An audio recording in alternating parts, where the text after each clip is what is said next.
আজকে আমি শেয়ার করব চিকেনের রোল, যার উপরটা খুব ক্রিস্পি আর ভিতরটা চিকেনে পুরে ভরা। তৈরি করা খুবই সহজ, ঘরোয়া উপকরণ দিয়ে খুব সহজেই তৈরি করে নিতে পারবেন। এখানে আমি একটি প্যান নিয়েছি। প্যানটা গরম হলে পরিমাণ মতো তেল নিয়ে নিব এবং এখানে নিয়ে নিব আমি ১.৫ কাপের মতো চিকেন। চিকেনগুলো আমি এভাবে ছোট, ছোট করে কেটে নিয়েছি। রোল তৈরি করার জন্য চিকেনের পিসগুলো ছোট হওয়াই বেটার। তো একটু নেড়েচেড়ে এখানে আমি এড করে দিব ১ চামচ আদা, ১ চামচ রসুন বাটা, ১ চামচ জিরার গুঁড়া, পরিমাণ মতো দিয়ে দিব শুকনা মরিচের গুঁড়া এবং দিয়ে দিব আ গরম মসলার গুঁড়া। ২ চামচ দিয়ে দিব সয়া সস। উপকরণগুলো মসলাগুলো দিয়ে খুব ভালোভাবে নেড়েচেড়ে নিব এখানে। চিকেনের গায়ে যতটা পানি আছে ততটা পানি দিয়ে এখানে ভেজে নিব। এখানে এড করে দিব স্বাদমতো লবণ। লবণটা অবশ্যই আ পরিমাণ মতো করে দিবেন, কেননা সয়া সসে কিন্তু অনেকটা লবণ থাকে। তো সেটা বুঝে লবণটা এড করবেন। এখানে এড করে দিব ১ চামচের মতো চিলি সস। সসটা দেওয়ার কারণে চিকেনের যে কালারটা সেটা খুব ভালোভাবে ব্যালেন্স করে। এভাবে নেড়েচেড়ে যখন এরকম একটা পর্যায়ে চলে আসবে, কোনো প্রকার পানি থাকবে না, সে পর্যায়ে এখানে আমি ১ কাপের মতো দুধ এড করে দিব। এই দুধটা দিয়ে আমি চিকেনটা খুব ভালোভাবে রান্না করে নিব। খুব একটা শুকনো পর্যায়ে নিয়ে আসবো। ততক্ষণে কিন্তু চিকেনটা অলরেডি নেড়েচেড়ে নিতে হবে, না হলে কিন্তু নিচে লেগে যেতে পারে।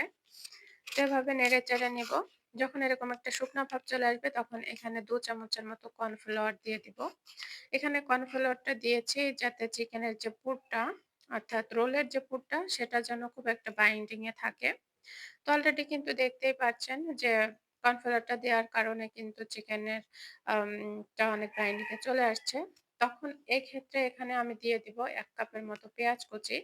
পেঁয়াজ কুচিটা দেওয়ার পরে চিকেনের সাথে খুব ভালোভাবে মিশিয়ে নিব। অল্প আঁচে চিকেনের সাথে পেঁয়াজটা খুব ভালোভাবে এভাবে আ নেড়েচেড়ে ভেজে নিব। দেখতেই পাচ্ছেন কত ভালোভাবে সেট হয়ে গেছে চিকেনের সাথে পেঁয়াজটা। এ পর্যায়ে অলরেডি কিন্তু আমার আ রোলের পুরটা তৈরি করা হয়ে গেছে। এখন আমি এখানে ২ টো ডিম নিয়েছি। ডিম নেওয়ার পরে আমি আ খুব ভালোভাবে ফেটে নিব। যেহেতু এখানে এড করে দিব আমি ১/২ কাপের মতো লিকুইড গরুর দুধ। দুধটা দেওয়ার পরে খুব ভালোভাবে এভাবে মিক্সিং করে নিব। মিক্সিং করা হয়ে গেলে এখানে আমি নিয়েছি ১ কাপের মতো ময়দা। ময়দাটা এড করে দিব। ময়দা দেওয়ার পরে এটাও খুব ভালোভাবে দুধ এবং ডিমের সাথে মিক্সিং করে নিব। দেখতেই পাচ্ছেন কতটা শক্ত হয়ে গেছে। এ পর্যায়ে আমি পরিমাণ মতো পানি দিয়ে আ চিকেনের রোল তৈরি করার জন্য যে সেটা আমি শিটের গুলাটা তৈরি করে নিব। তো এভাবে আমি নেড়েচেড়ে খুব ভালোভাবে গোলাটা তৈরি করে নিব। এখানে এড করে দিব ১ চামচের মতো লেবুর রস, যাতে ডিমের কাঁচা গন্ধটা না থাকে। দেখতেই পারছেন যে আমি আ চ আ রোলের শিটটা তৈরি করার জন্য কতটা পাতলা করে গোলাটা তৈরি করে নিয়েছি।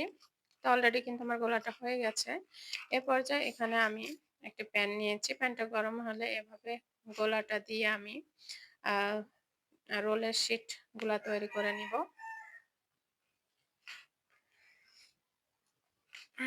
খেয়াল করলে অবশ্যই কিন্তু সহজেই আপনারা এভাবে বাসায় খুব ঘরোয়া উপকরণে কিন্তু চিকেন রোলগুলো তৈরি করে নিতে পারেন। তো এভাবে আমি কিন্তু এক, এক করে আ চিকেন রোলের শিটগুলো তৈরি করে নিব। অলরেডি কিন্তু আমার এই শিটটা তৈরি করা হয়ে গেছে। আমি এভাবে প্রত্যেকটা শিট তৈরি করে নিব। তো এই তো হয়ে গেছে। আমি সবগুলো শিট এভাবে এক, এক করে তৈরি করে নিয়েছি। এখানে আমি যে একটি গোলা তৈরি করেছিলাম তার থেকে কিছু অংশ তুলে রেখেছিলাম আ রোল সিল করার জন্য। এখানে আমি একটা আম রোলের শিট নিয়েছি। অর্থাৎ আমি যে রুটিটা বানিয়েছি সেটা নিয়েছি। এখানে দিয়ে দিব আ চিকেনের পুর। পুরটা দেওয়ার পরে হাত দিয়ে আমি খুব ভালোভাবে সেট করে নিব। তো আপনারা খুব লক্ষ্য করে দেখেন যে আমি কিভাবে রোলটা তৈরি করেছি, কিভাবে আ ভাঁজটা দিয়েছি। লক্ষ্য করলে কিন্তু আ খুব সহজেই কিন্তু বুঝতে পারবেন। তো এভাবে আমি দুপাশ হোল করে এভাবে পেঁচিয়ে উভয় পাশে এভাবে মুড়িয়ে কিন্তু আমি রোলটা নিয়েছি।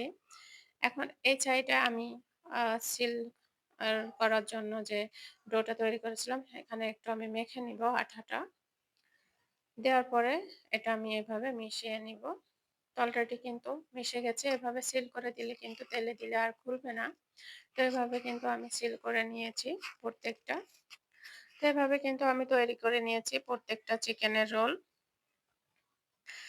আমি একটি কড়াইতে আ তেল গরম করে প্রত্যেকটা চিকেন রোল আমি আ দিয়ে দিব।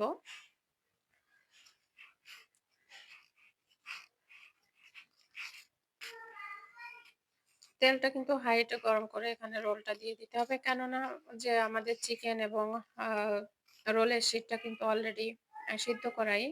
তো আস্তে, আস্তে জাল দিয়ে চিকেন রোলটা তৈরি করার কোনো প্রয়োজন নেই। হাই হিটে পছন্দ মতো একটা কালার আসা পর্যন্ত কিন্তু রোলটা ভেজে নিব। কতটা সুন্দর কালার চলে আসছে। এ পর্যায়ে আরেকটু ভেজে কালারটা আরেকটু ডিপ করে রোলটা উঠিয়ে নিব। আমার রোলটা কিন্তু অলরেডি হয়ে গেছে। এখন আমি এটি উঠিয়ে নিব। এই তো হয়ে গেছে আমার চিকেন রোল তৈরি করা। যার উপরটা খুব ক্রিসপি এবং ভিতরটা আ চিকেনের পুরে ভরা। তো আজকের ভিডিওটা কেমন হয়েছে অবশ্যই কিন্তু আমাকে জানাবেন। আজকে এ পর্যন্ত। আল্লাহ হাফেজ।